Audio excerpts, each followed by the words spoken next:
Hello. तो आज हम काम करेंगे। आज हम रूम करेंगे जो है लिनक्स प्रिविलेज एस्केलेशन। ठीक है। ये रूम आपको बताता है कि एस्केलेशन किस किस किस्म मतलब टाइप से हो सकती है। यहाँ बहुत सारे नीचे ने दिया हुआ है, तो हम सारा तो एक वीडियो में कवर नहीं कर पाएंगे। ठीक है। हम यहाँ तक करेंगे, नॉन एक्सपर्ट तक करेंगे। ठीक है। फिर अगला उससे नेक्स्ट वीडियो में एक जो रह गए होंगे। ठीक है।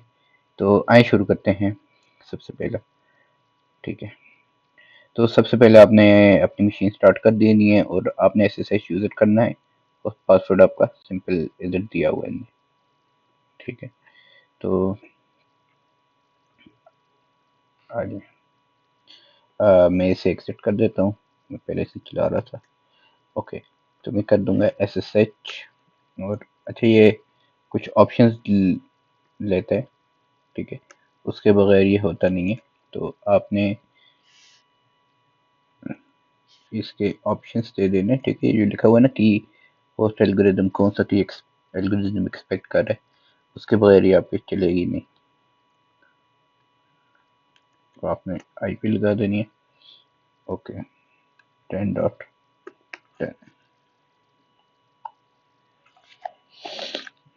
अच्छा, ये बोल रहा है okay okay okay okay. 10.112.191.241। Okay.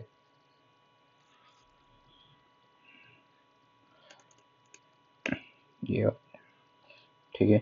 हम पासवर्ड लिख लेंगे, पासवर्ड 321। ठीक है। हम इसे क्लियर कर देंगे ताकि हमारे पास क्लीन हो। ओके। तो सबसे पहले है कि अकाउंट एसएसएच आपने लॉगिन करना है। ठीक है। मैं इसकी आवाज़ बंद कर देता हूँ थोड़ी सी, खोल देते हैं बस इतनी। अच्छा। तो ओके। तो ये बोल रहे फिर आपने आईडी कमांड रन करनी है। हम आईडी कमांड रन करते हैं और इससे ये हमें बताता है यूज़र कौन से, ग्रुप्स कौन से। तो हम ये पेस्ट कर देते हैं। तो पहले मैं एक्सपर्ट था नहीं, पहले मैं सिंपल, हमने सिर्फ रिस्पॉन्स इन्हें देना था, आंसर देना था, फिर दूसरी की तरफ चलते हैं। ठीक है। अब ये है सर्विस एक्सप्लॉइट है जो यूज़ करते हैं माई एसक्यूएल को। हम ज़रा से पढ़ते हैं कि मैंने अपने नोट्स में सब कुछ लिखा हुआ है। ठीक है। तो माई एसक्यूएल, अच्छा, ये एक यूडीएफ प्रिविलेज एस्केलेशन है। ठीक है। यूडीएफ मतलब यूज़र डिफाइंड फंक्शन। ठीक है। ये यूज़र डिफाइंड फंक्शन होती है जिसमें यूज़र फंक्शन बनाता है, एसक्यूएल में ऐड करता है और वो एसक्यूएल वो फंक्शन एग्जीक्यूट करता है। ठीक है। और आपको वो आपका आउटपुट शेल मिल जाता है। तो user defined function into a MySQL date allows execution of operating system command. Okay. तो ये ऑपरेटिंग सिस्टम की जो कमांड है उसकी एग्जीक्यूशन करता है।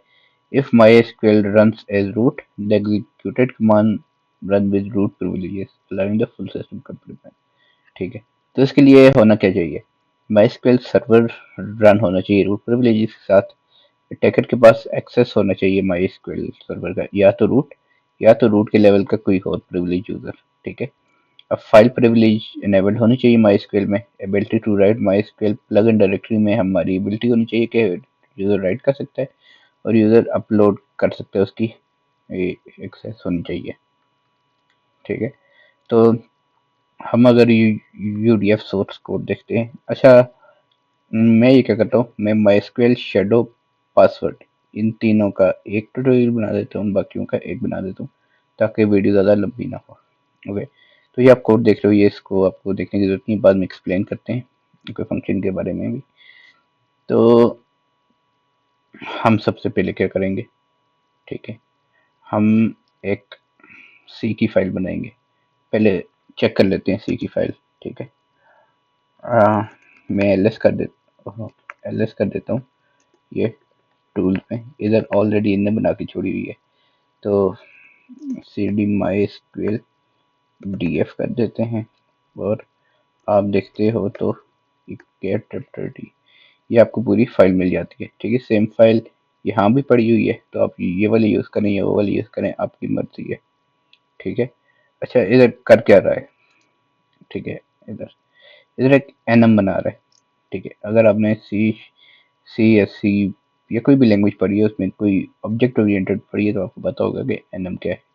ठीक है, फिर टाइप डिफ अगर आपने टाइप स्क्रिप्ट पढ़ी है तो ये बेसिकली आपका स्ट्रक्चर डिफाइन करता है कि जो आपके वेरिएबल होंगे वो किस किस टाइप के होंगे। ठीक है, तो ये वो डिफाइन करता है और ये स्ट्रक्ट बनाता है। ठीक है, और ये एक फंक्शन है डू सिस्टम। अब ये जो फंक्शन है ना, ठीक है, इसको हम पुट करेंगे माई एसक्यूएल के टेबल के अंदर। ठीक है, जब हम पुट करेंगे माई एसक्यूएल के टेबल के अंदर और जब हम उस टेबल को एग्जीक्यूट करेंगे तो ये आपका जो सिस्टम की कमांड है ना, ठीक है, जैसे आर्ग्स आर्गूमेंट जीरो इंडेक्स पे जो भी वो उठाए तो वो रन होते हैं। ठीक है, तो हम जल्दी जल्दी करते हैं, हम जीसीसी उठाते हैं। ठीक है, कंट्रोल एल कर देते हैं, हम जीसीसी उठाते हैं, हम इसे सबसे पहले कंपाइल करते हैं। तो आपने इस सिस्टम में तो खैर जो आप ये वाला रूम करोगे ना, इसमें तो ऑलरेडी होगा ना। अगर इसमें नहीं होता तो आप लोग जो हो पहले चेक कर सकते हो कि जीसीसी अवेलेबल है या नहीं। आप वो कैसे चेक करोगे, आप लिखोगे जीसीसी डैश ओरियन, उससे आपको पता लग जाएगा जीसीसी। अगर एरर है तो फिर ये मुश्किल है। ओके ओके, फिर आपको अ, उससे लेके आनी पड़ेगी, अपने सिस्टम पे कंपाइल करनी पड़ेगी, फिर लेके आनी है। लेकिन उसके लिए आपको याद रखना पड़ेगा जो एलटीडी वर्जन जो है 2.11.3 ये वर्जन होना चाहिए। ठीक है, अगर ये, हाँ ये वर्जन होना चाहिए। और जीसीसी मेन इम्पोर्टेंट ये है, जीसीसी वर्जन। ठीक है, 4.4.5 जीसीसी का वर्जन होना चाहिए आपके पास, तब जब आप एग्जीक्यूट करोगे तब ही वो चलेगी, उसके बगैर नहीं चलेगी। ठीक है, तो हम इसे जीसीसी से कंपाइल करते हैं। ठीक है, हम इतने अपनी फाइल दे देते हैं। ठीक है, हम एलएस करेंगे तो आपको नजर आएगा कि डॉट सी थी ना, डॉट ओ की फाइल आपके पास बन के आ गई है। ठीक है, फिर हम इसकी एसओ फाइल बनाएंगे। ठीक है, जो फाइल हम आगे देंगे इसे एग्जीक्यूट करेगा। ठीक है, तो आप ये फाइल बना के एंटर कर देंगे। ठीक है, अब अब क्या होगा, अब आपका जो है ना, ठीक है, अगर मैं करूँ लोकेट करूँ माई एसक्यूएल को। ठीक है, अच्छा, तो यहाँ आपको फिर ढूंढना पड़ेगा my SQL. Okay, my SQL ये वॉर लॉग में आपका माई एसक्यूएल पड़ा हुआ है। ठीक है, माई एसक्यूएल हमारे पास है। तो आप क्या करोगे, MySQL minus U root. आपको रूट से लॉगिन या कोई हाई प्रिविलेज यूजर है उससे लॉगिन करना लाजमी है। ठीक है, अगर पासवर्ड आपके पास नहीं है तो, अगर कोई लो प्रिविलेज यूजर है ना तो उस पर ये चीज़ें काम नहीं करेंगी। इसके लिए हाई प्रिविलेज यूजर, रूट के लेवल का कोई यूजर होना चाहिए। ठीक है, तो फिर हम कर देंगे अगर आपको माई स्क्वेल का आइडिया नहीं है तो मैं आपको बता देता हूँ, ये एक डेटाबेस होती है। ठीक है, जिसमें हम डेटा रखते हैं। तो यूज माई स्क्वेल का मतलब होता है कि एक डेटाबेस होती है। ठीक है, उस डेटाबेस के अंदर मल्टीपल कॉलम्स हो सकते हैं, आई मीन टेबल्स हो सकते हैं। ठीक है, फिर टेबल में कॉलम्स एंड रोज होती हैं। ठीक है, तो ये एक डेटाबेस है। ठीक है, तो सबसे पहले हम क्या कर रहे हैं, हम क्रिएट कर रहे हैं टेबल। ठीक है, हम माई स्क्वेल टेबल यूज़ कर रहे हैं। माई स्क्वेल टेबल क्यों यूज़ करें, क्योंकि सिस्टम की जो डिफ़ॉल्ट होती है वो माई स्क्वेल होती है। ठीक है, तो ये जो एक्सप्लॉइट है सिर्फ माई स्क्वेल में ही काम करता है। ठीक है, तो हम एक टेबल बना देंगे। ठीक है, फू नाम का। ठीक है, फिर अब आप उस टेबल में डेटा इंसर्ट कर सकते हो। ठीक है, इंसर्ट इनटू फू वैल्यूज, और ये लोड फाइल करता है। ठीक है, जो आपने अपनी एसओ फाइल बनाई थी ना, हम इसको क्या करेंगे, उसमें लोड कर देंगे। ठीक है, okay okay, I am sorry, ये दरअसल मैंने माई स्क्वेल जरा पीछे लिखा था ताकि कमांड पता लग सके है किसकी। ठीक है, ये होगी, अब आपने फाइल लोड कर दी अपनी। ठीक है, और फिर आप जो है फाइल डंप करोगे, मैं आपको बताता हूँ कि ये डंप क्यों कर रहे हैं। ओके, तो क्या कहते हैं, malicious library it reading using load file. जो आपने मलिशियस फाइल बनाई थी ना, वो आपने लोड फाइल से लोड कर दी and return into MySQL plugin directory. अब इसकी होती है प्लगइन डायरेक्टरी। जब हमने ऊपर बोला था ना कि आपको ability to write to SQL plugin directory. ठीक है, तो ये आपके पास प्लगइन डायरेक्टरी की एक्सेस होनी चाहिए। ठीक है, आप राइट कर सको। तो अब ये क्या कर रहा है, पहले लोड कर रहा है फाइल को। ठीक है, फिर उसकी जो प्लगइन डायरेक्टरी है उसमें फाइल को डंप कर रहा है। ठीक है, इनटू डंप फाइल। ठीक है, हाँ, ओके, सो फिर हम क्या करेंगे, फिर हम ये करेंगे कि रजिस्टर मेलिशियस माई फंक्शन। ठीक है, अब वो जो उसमें फंक्शन है ना, उन फंक्शन को हम करेंगे रजिस्टर करेंगे। ठीक है, तो हम ये फाइल उठाते हैं, ये कोड उठाते हैं, और हम अपना जो फंक्शन डू सिस्टम का फंक्शन था ना, उसको हम रजिस्टर करेंगे। ठीक है, अब आपको पता लगेगा कि डू फंक्शन किधर था, ये जो हम इधर कर थे ना डू फंक्शन। ठीक है, ये हम पहले रजिस्टर करेंगे, रजिस्टर करना होता है, उसके बाद हम इस फंक्शन को एग्जीक्यूट करते हैं। ठीक है, तो किधर गया, अच्छा ये क्रिएट फंक्शन रजिस्टर करेंगे। ठीक है, अब हम सिलेक्ट करेंगे फ्रॉम माई स्क्रिप्ट फंक्शन के साथ। ठीक है, ठीक है, आप देख सकते हो कि डू सिस्टम का फंक्शन रजिस्टर हो गया, और इसकी जो फाइल है रेप्टर टू डॉट एस और टाइप क्या है इसकी, फंक्शन टाइप है। ठीक है, और अब हम बस सिलेक्ट कर देंगे, अब हम इस फंक्शन को कॉल करेंगे, हम अपनी जो भी जो आर्गूमेंट्स हैं वो इस फंक्शन को देंगे, और ये फंक्शन जो है एग्जीक्यूट हो जाएगा। अब आप देख रहे थे कि वो आर्ग जीरो था। आर्ग जीरो का क्या मतलब होता है, ठीक है, आर्गूमेंट जीरो। ठीक है, तो आर्गूमेंट जीरो कौन सा है, आर्गूमेंट जीरो ये है। ठीक है, ठीक है, तो ये देखें आपका आर्गूमेंट जीरो जीरो हो गया। ठीक है, अब आपने सिंपल क्या करना है, अब आपने सिंपल टीएमपी रूट पेश करनी है, और आप ये करोगे, ओके सॉरी, तो अब आपकी फंक्शन एग्जीक्यूट हो गया। ठीक है, आपके प्लग इन डायरेक्टरी में सिलेक्ट डू सिस्टम का नाम का फंक्शन भी है। इसने क्या किया, बिन बेस में जो भी पड़ा हुआ था वो टीएमपी रूट बेस में ले आया है। ठीक है, और इसकी एसयूआईडी सेट कर दी है, और इसको एग्जीक्यूटेबल बना दिया। ठीक है, आपका जो टेम्प रूट बेस है। ठीक है, इससे क्या होगा कि ये आप पे चल रहा है रूट प्रिविलेज के साथ, जो भी माइस्क्वेल चल रहा है रूट प्रिविलेज के साथ। ठीक है, तो अगर ये कोड रन होगा, ठीक है, ये जो हमने किया है ना सिलेक्ट डू सिस्टम से। ठीक है, तो आप ये देख रहे थे आपके पास डू सिस्टम था। ठीक है, तो हमने क्या कर दिया, इसे रन किया रूट के साथ, और सीपी बिन बेस में जो भी रूट के बिन बेस में पड़ा हुआ था वो टीएमपी रूट बेस में आ गया। ठीक है, यूजर प्रिविलेज के साथ, और हमने एसयूआईडी सेट कर दी जो रूट प्रिविलेज होते हैं। ठीक है, उसकी, तो अगर आप करोगे अब, तो आपको मिल गया रूट। ठीक है, तो आपको ऐसे सी और माई स्क्वेल को यूज़ करके, ठीक है, आप पहले क्या करते हो, पहले एक्सेस लेते हो। ठीक है, उसकी माई स्क्वेल डेटाबेस यूज़ करते हो, उसमें एक टेबल बनाते हो फो नाम की। ठीक है, फिर उस फो में अपनी जो मेलिशियस फाइल है आप वो इंसर्ट करते हो। ठीक है, लोड फाइल करते हो। ठीक है, और उसे डंप कर देते हो आप किसमें, ठीक है, उसे प्लग इन डायरेक्टरी में डंप कर देते हो। ठीक है, तो अगर ये प्लग इन डायरेक्टरी में आप डंप नहीं करोगे तो माई इस एक्सप्लॉइट को लोड नहीं करेगा।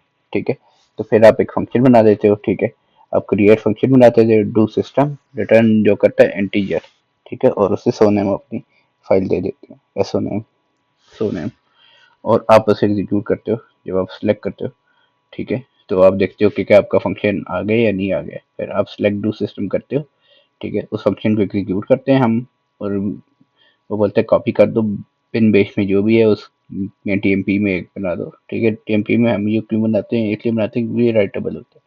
ठीक है, और उसे उसकी हम जो प्रिविलेज है वो चेंज कर देते हैं, और जब हम एग्जिट करके TMP root base test P करते हैं तो आपको मिल जाता है। ठीक है, तो इसका कोई क्वेश्चन नहीं है तो हम इसे आगे करेंगे। ठीक है, अब ईटीसी शेडो क्या होता है। ठीक है, अब मैं शेडो पे जाता हूँ, और ईटीसी शेडो आपको समझाता हूँ कि शेडो होता क्या है।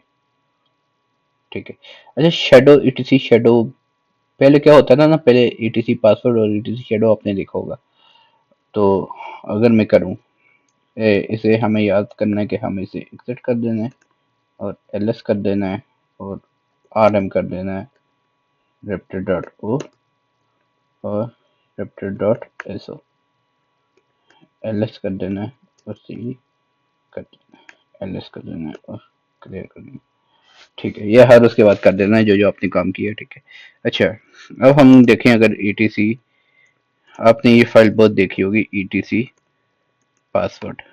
ठीक है, पहले क्या होता था, पहले पासवर्ड ईटीसी पासवर्ड में लिखे होते थे। ठीक है, लेकिन सिक्योरिटी कंसर्न होने की वजह से जो ऑपरेटिंग सिस्टम वाले ने क्या किया, काली वाले ने क्या किया कि जो काली है जो भी लिनक्स है, ठीक है, हर लिनक्स पे से ही होता है, उस पर क्या हुआ है कि इधर से नेट आ दिया और इसकी जो पासवर्ड है, ठीक है, वो इसने डाल दी etc शेडो में। तो आपकी शेडो फाइल, अब ये जो फॉर एग्जांपल आपकी ये वाली जो etc पासवर्ड वाली होती है ना, इससे पासवर्ड नहीं होता, लेकिन इससे आपको ये पता लग जाता है कि यूजर कौन कौन से हैं, ठीक है। जैसे यहाँ यूजर देख लो, एक ये यूजर है, ठीक है, तो यहाँ डिफरेंट यूजर है, etc पासवर्ड से आपको क्या मिलता है, उस यूजर का पासवर्ड मिल जाता है, ठीक है। तो इधर क्या कह रहा है कि इसमें एक्सप्लॉइट ये है कि आपकी etc शेडो अगर तो रीड हो रही है, ठीक है, तो फिर तो ये आपका वनरेबल है, आप यहाँ से उठाते हो, इसका पासवर्ड क्रिएट करते हो, रूट से लॉग इन कर देते हो, ठीक है। तो 99% ये होता है कि ये वाली रीडेबल नहीं होती, etc पासवर्ड होती है वो हमेशा 100% रीडेबल होती है, ठीक है। तो हम शेडो को देख लेते हैं। तो etc shadow stored hash for password for all Linux user, ठीक है, ये पासवर्ड कंटेन करता है। Normally this file accessible only by the root user, तो जो शेडो है वो सिर्फ रूट यूजर एक्सेस कर सकता है। If the file become world writable, world writable means कि हर कोई इसे राइट कर सकता है। Any user on the system can modify password and reset the root password, okay. तो हम पासवर्ड रूट पासवर्ड रीसेट कर सकते हैं, ओके, और resulting in full system compromise, हम ये पूरा सिस्टम कॉम्प्रोमाइज करते हैं, ठीक है। सबसे पहले आपने क्या देखना होता है, सबसे पहले आपने देखना होता है कि इसकी एक्सेस क्या क्या है। अब देखें, रीड राइट रूट को है, ग्रुप के मेंबर्स को जो शेडो है उसे रीड कर सकता है, और जो अदर मेंबर हैं जैसे हमारे यूजर है वो रीड और राइट कर सकता है, ठीक है। अच्छा, जब मैं यूजर बोल रहा हूँ ना, तो आप देखते हैं यूजर यूजर यूजर है, ठीक है, यूजर का नेम ही यूजर है, ठीक है। तो मैं जब यूजर बोलूँ तो आप समझ जाएंगे मैं यूजर यूजर की बात कर रहा हूँ, ठीक है, जो यूजर है, जिसका नाम यूजर है, मैं इसकी बात कर रहा हूँ, ठीक है। तो अब हम क्या करते हैं, हम एक पासवर्ड जनरेट करते हैं, ठीक है। अब हम एक पासवर्ड जनरेट करते हैं और ऐसे बोलते हैं कि आप पासवर्ड बनाओ, एल्गोरिदम ये वाला यूज़ करो, और पासवर्ड ये आके मैंने लिख दिया। तो इससे क्या होगा कि आपका जो है, ठीक है, ये एक पासवर्ड जनरेट हो जाएगा। ये थोड़ा लेंथी सा जो पासवर्ड है, ठीक है। तो अब देखो, अगर मैं सूडो नैनो करता हूँ, बल्कि सूडो करने की जरूरत नहीं है, नैनो करता हूँ etc शेडो को, ठीक है। तो ये रूट का पासवर्ड है, ये रूट है, ठीक है। तो अब हम क्या करेंगे, सिंपल जो हमने अपनी जनरेट की थी ना, अपनी वाली जो हमने हैश जनरेट किया था, ठीक है, उसको इधर ला कर रख देंगे, इसे सेव कर देंगे, ठीक है, ओके। फिर हम एस यू कर देंगे, ठीक है, और एरर लिख देंगे, ठीक है। अब हमने क्या किया, एस यू रूट किया। अगर आपको रूट लिखने की जरूरत नहीं होती, आप सिंपल डैश लिखते हो तो आपको रूट ही समझते हैं, ठीक है। अगर आपको कोई और करना है तो आप एस यू आगे यूजर का नाम लिखोगे और ये आपको रूट का एक्सेस दे देगा, ठीक है। तो इस तरह होता है। आप एक पासवर्ड अगर तो आपकी राइटेबल है तो फिर ये गेम एंड है, ठीक है, सिस्टम के लिए। तो आप ऐसे ऐसे कर सकते हो, ठीक है, स्विच कर सकते हो, ठीक है। आप एस यू रूट ऐसे कर सकते हो, फिर आपने जो पासवर्ड किया था वो डाल सकते हो, और ये आपका हो जाता है शेडो, ठीक है। लास्ट जो है हमारे पास etc पासवर्ड वाला है, ठीक है। अब etc पासवर्ड मैंने आपको बताया था कि इसमें पासवर्ड नहीं होता, ठीक है। File store information about system user accounts, इसमें डिफरेंट यूजर अकाउंट्स की इन्फॉर्मेशन होती है। It is normally world writable, and 99.999% ये वर्ल्ड राइटेबल होती है, but only writable by root user, ठीक है। वर्ल्ड रीडेबल होती है, सॉरी, लेकिन राइटेबल होती है बाय सिर्फ root user. If the file becomes world writable, अगर तो फाइल हो जाती है वर्ल्ड राइटेबल, ठीक है, अटैकर कैन मॉडिफाई। अब अटैकर कैसे मॉडिफाई कर सकता है, मैं आपको बताता हूँ। मैं बस इसका ओपन एसएसएल से मैं पासवर्ड यूज कर सकता हूँ, ठीक है। तो मैं पासवर्ड लिख लेता हूँ, हाँ, ओके। तो एसएसएल से इसने पासवर्ड कर दिया, ठीक है। तो जैसे मैंने उधर किया था etc पासवर्ड, ठीक है। अब देखो, आप एक्स की जगह ना, ठीक है, जो आपका एक्स है, ठीक है, उसकी जगह आप ये वाले जो आपने पासवर्ड किया है ना, आप ये लिख सकते हो, ठीक है। जब आप एक्स की जगह लिखोगे ना तो ये उधर से नहीं लाएगा, बल्कि आपके इधर से एग्जीक्यूट करेगा।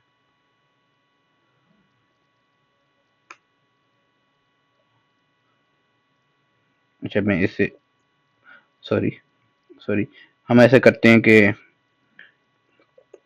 ओपन एसएसएल यूज करके, ठीक है, महान बंद कर देते हैं, ठीक है, ये कर दिया मैंने।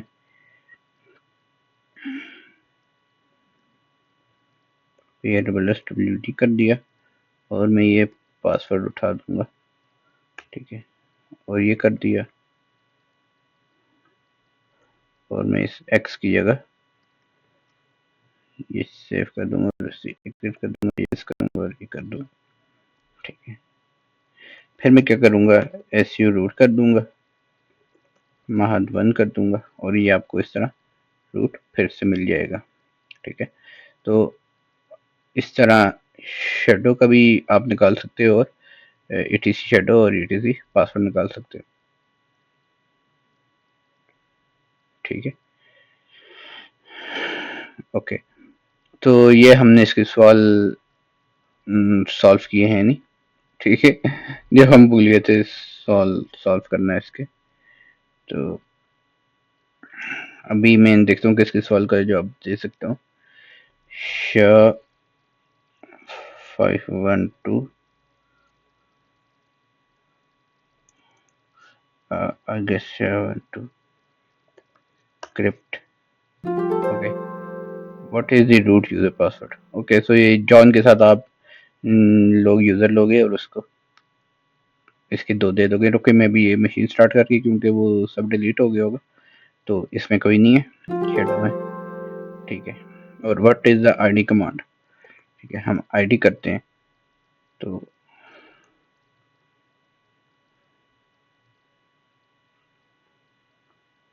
ये आप दे दोगे, ठीक है, ओके। उसके बाद आते हैं sudo dash shell। अब sudo dash shell क्या होता है, पहले मैं इधर से इसे एग्जिट कर देता हूँ। sudo dash shell क्या होता है, अभी आप sudo dash shell करते हो ना, तो ये आपको बताता है कि कौन कौन सी कमांड है जो आप एज अ रूट रन कर सकते हो, ठीक है। आप देख सकते हो इसमें 1 2 3 4 5 6 7 9 10 11, ठीक है, इसमें 11 कमांड है, तो इसमें कितनी है, रन बेस 11 कर सकते हैं। One of the program on the list does not have a special escape sequence on GTFO bins, ठीक है, GTFO bins पे हम जाते हैं, ठीक है। ये बोल रहा है कोई इसमें एक ऐसी फाइल है जो कि GTFO bins पे अवेलेबल नहीं है, ठीक है। तो आप IF टॉप करके देखो, ठीक है, क्या IF टॉप है जी, IF टॉप आपको मिल गई है। तो आप इस तरह एक एक करके देखोगे, मुझे पता है कि ये Apache 2 वाली है ना, ठीक है, ये अवेलेबल नहीं है, तो मैं क्या करूँगा, Apache 2 लिख लूँगा, ठीक है। इसमें सिर्फ फाइल रीड ही है, शेल कुछ नहीं, ठीक है। तो आप क्या कर दोगे, ऐसे Apache 2 कर दोगे। अच्छा, consider home ID use program with sudo। Okay, हम क्या करते हैं, हम कोई उठा देते हैं, हम IF टॉप ही उठाते हैं, ठीक है, IF टॉप, इसमें हमें शेल चाहिए, ठीक है। तो हम क्या करते हैं, ये उठाते हैं, हम पीछे लिखेंगे sudo IF टॉप, ठीक है, और हम फिर लिख लेंगे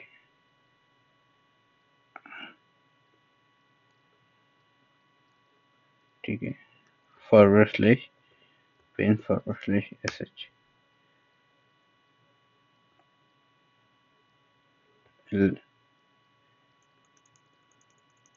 okay, just give me 1 minute, sudo if top,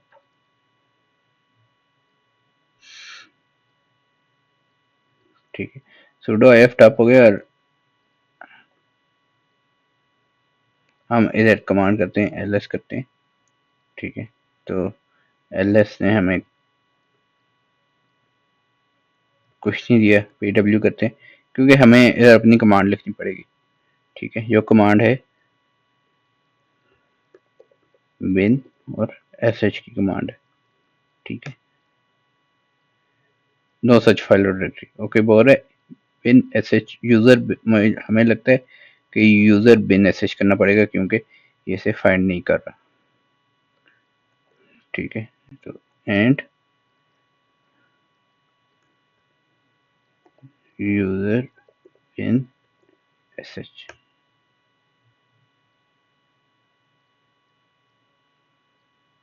okay. तो अब देखो IF टॉप की आपका इशू कर रही है, ठीक है, IF टॉप वाली हो नहीं रही, तो हम क्या करते हैं, हम जो है, ठीक है, अब हम जैसे ये फाइंड वाली उठा देते हैं, ठीक है, हम करते हैं IF टॉप वाली हमारी काम नहीं कर रही, तो हो सकता है कोई सिंटेक्स का इशू है, तो मैं इस पर टाइम नहीं लगाना चाहता, तो हम फाइंड वाले में चले जाते हैं, ठीक है। तो फाइंड राइट, फाइंड रीड और फाइंड शेल, ये फाइंड की कमांड है, ठीक है। तो हम करते हैं, ठीक है, हम करते हैं sudo फाइंड, ठीक है। आप अभी OMI करो तो आपको रूट मिल जाएगा। तो ऐसे आप GTFO बिन यूज करके, ठीक है, तो आप काम कर सकते हो।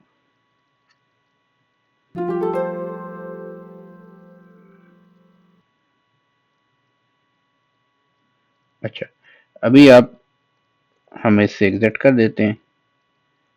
अभी आप करो sudo dash shell, ठीक है। sudo dash shell में ये तो हमने कवर कर दिया, ठीक है, इन सारों से आप कर सकते हो बजाय सिर्फ Apache 2 को छोड़ के, ठीक है। इसमें आप देखो LD preload और LD लाइब्रेरी पाथ के, ठीक है। हम LD preload को समझते हैं कि LD preload है क्या चीज़, ठीक है। तो हम आते हैं प्रीवियस एक्सप्लॉइट्स sudo में LD preload में आ जाते हैं, ठीक है। LD preload जो है एक एनवायरमेंटल वेरिएबल है, ठीक है, use by dynamics, Linux dynamics loader, ठीक है। और ये एक एसओ फाइल आपकी लोड करता है, ठीक है। अब ये क्या होता है, जहाँ मतलब जब आपकी एल डी प्री लोड किया है, जब आपके सबसे पहले इन्वायरमेंट वेरिएबल्स स्टार्ट होते हैं, ठीक है, तो ये सबको लोड करता है, लेकिन मोस्ट ऑफ द टाइम क्या करता है सिस्टम, जो इन्वायरमेंटल वेरिएबल है ना, उनको लोड नहीं करता, ठीक है, या तो उन्हें लीव कर देता है, ठीक है। तो हम इसे बोलते हैं कि env कीप, ठीक है, आपने एल डी प्री लोड को कीप करना है, ठीक है, इसे रन कर, तो सबसे पहले क्या होगा, एल डी प्री लोड को वो रन करेगा, ठीक है। तो हम क्या कर देते हैं, आप जाओगे प्री लोड डॉट सी, हम देखते हैं कि हमारे पास प्री लोड डॉट सी कोई है। हम चले जाते हैं होम में और यूज़र में चले जाते हैं, टूल में चले जाते हैं, एलएस में चले जाते हैं और sudo cd sudo में चले जाते हैं। हाँ, आप देख सकते हो कि इधर आपके पास एक सी की स्क्रिप्ट पड़ी है। अब ये स्क्रिप्ट क्या कर रही है, ठीक है। अच्छा, तो ये क्या कर रही है, अनसेट env कर रही है, ठीक है। जो आपकी env सेट हुई पड़ी है की में, उसे अनसेट कर दी है, एलडी प्रीलोड को यूआईडी सेट करे 000 और ये बस सिस्टम बिन बेच करे -b, ताकि आपका जो सिस्टम है वो आपकी प्रिविलेजेस ड्रॉप ना करे, ठीक है। सो अभी हम कर देते हैं the init function run automatically when the shared library is loaded by the dynamic loader, ठीक है। तो जब वो डायनेमिक लोडर से वो L D pre loader library run करेगा, तो इसका जो इनिट फंक्शन है वो ऑटोमेटिकली एग्जीक्यूट हो जाएगा, ठीक है। The function set the process UID and GUID to 0 root, ठीक है, इसे 0 सेट कर देते हैं, ठीक है, जीआईडी या यूआईडी इसको, ठीक है, 0 सेट कर देगा, ओके। और फिर बिन बैश का शेल जो है वो एग्जीक्यूट करेगा, ठीक है। तो आप क्या करोगे, एल डी प्री लोड को अपनी प्री लोड की फाइल दोगे, ठीक है। तो ये जैसे ही आप दोगे तो ये एसओ की फाइल लोड करेगा, ठीक है। और उसके बाद जो है आप इसे कुछ भी दे सकते हो, ठीक है। तो अभी मैं आपको बताता हूँ कैसे होगा। सबसे पहले हम क्या करेंगे, ठीक है, इस प्री लोड वर्क सी में से एक एसओ की फाइल बना देंगे, ठीक है। फिर हम क्या करेंगे, ठीक है, हम इसे एसओ की फाइल देंगे, ठीक है, और इसे बोलेंगे कि ये लो एसओ की फाइल ले लो, ठीक है। और ये यूज़र बिम वीएम इनमें से आप कोई भी उठा कर दे सकते हो, ठीक है। ये आपका आ गया, रूट आ गया, ठीक है। तो इस तरह,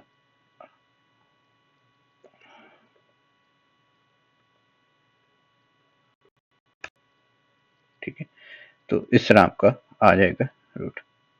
तो वीएम की जगह हम अगर दे दें इसको मेन दे देते हैं, ठीक है, तो फिर भी आपको रूट देगा, ठीक है। तो ये इस तरह हो रहा है।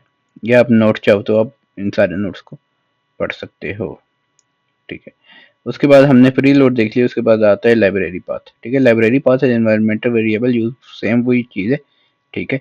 Additional device shared library should be search before the system default location. ये क्या बोल रहा है, यूज बाय लोडर्स यूज करता है to define additional directory where shared library should be set before the system default location. Okay, ये बोल रहा है कि ये हम यूज करते हैं कि शेयर लाइब्रेरी कहाँ सर्च करें, ठीक है। इससे पहले कि डिफॉल्ट लोकेशन सर्च करने से पहले हम कोई अपनी लोकेशन दे देते हैं, उस पर सर्च कर सकते हैं। If this variable is preserve in pseudo configuration, ठीक है। अगर तो ये सूडो कॉन्फ़िगरेशन में प्रिजर्व हुआ है, जैसे आपने देखा था env प्लस कीप में, तो ये एक बहुत ही गलत चीज़ है, ठीक है। तो identify use better target system, तो हम आइडेंटिफाई करते हैं जैसे हमें पता लगे कि ये एसपिन वाली जो अपाची की यूज कर रहे हैं ना, ठीक है, एसपिन वाली, ठीक है, इस पे एलडी रीलोड लग सकता है, तो हम एलडीडी कर देते हैं, ठीक है। ओके, मैं इसे एक्सेट कर देता हूँ पहले, ठीक है, और मैं एलडीडी रीलोड कर देता हूँ, ठीक है। अब हम क्या करते हैं, अब आप देख सकते हो कि आपको यहाँ libcrypt मिल जाता है, ठीक है। अब आप यहाँ देख सकते हो तो libcrypt.so है, librc है, libapr, ये आप सारी यूज कर सकते हो, ठीक है। तो हम क्या करते हैं, पहले इसे कंपाइल कर देते हैं, इसकी सो फाइल निकाल देते हैं, ठीक है, library.c में से, ठीक है। हमने इसकी सो फाइल निकाल दी, एसओ फाइल निकाल दी, और इसका एग्जाम्पल मलिशियस कोड ऐसा ही होगा, ठीक है। और बस हम लाइब्रेरी पाथ दे देते हैं टीएमपी पाचे को, और sudo lt library path, okay, तो आपको रूट मिल गया है, ठीक है। तो लाइब्रेरी पाथ ये होता है कि आप इसे पे अपना एक पाथ खुद दे सकते हो, ठीक है। इससे पहले कि ये जाए टीएमपी और अपाचे 2 को अपने डिफॉल्ट लोकेशन से लोड करे, आप इसे अपने लोकेशन दे सकते हो। और अब अब आप देखो कि इसने लाइब्रेरी पाथ का ऑलरेडी कोड बनाया हुआ था, ठीक है, 000 एट लाइब्रेरी पाथ। तो ये इस तरह हो जाएगा, ठीक है। इधर जाएगा, आपकी tmp libcrypt.so में एक एसओ फाइल बनाएगा, ठीक है। किससे बनाएगा, आपकी लाइब्रेरी पाथ डॉट सी से एक एसओ फाइल बनाएगा, ठीक है। और जब आप उसे sudo से रन करोगे, ठीक है, एलडी लाइब्रेरी पाथ, और इसे आगे दे दोगे tmp apache 2, तो ये क्या करेगा, आपको रूट की प्रिविलेज दे देगा, ठीक है। तो आज हम इतना ही करते हैं, ठीक है। अभी क्रोन जॉब SUID HGID हम ऐसे नेक्स्ट वीडियो में करते हैं, ठीक है। तो आज के लिए इतना ही था। हाँ, अगर आपको कुछ ये इन सारे कोड्स को पढ़ना है, तो आप यहाँ मैंने कोड दिए हुए हैं मेजॉरिटी, जैसे एल डी प्रीलोड का कोड है, ठीक है। आप इधर आ सकते हो, आप इन कोड को पढ़ सकते हो कि हर कोड क्या क्या काम करता है, ठीक है। और एल डी, जैसे एल डी लाइब्रेरी पाथ है, आप इसे पढ़ सकते हो। इससे पहले जो हमने MySQL का किया था UDF का, ठीक है, आप इस कोड को पढ़ सकते हो, ठीक है। आप इस कोड को डाउनलोड कर सकते हो, आप ऐसे एक्सपेंड करके इन चीज़ों को पढ़ सकते हो कि ये चीज़ें क्या है। अगर आपको लिंक चाहिए तो लिंक आप कमेंट कर देना, मैं आपको कमेंट्स में लिंक शेयर कर दूंगा। तो आज के लिए इतना ही, मिलते हैं नेक्स्ट वीडियो में। Till then, bye bye.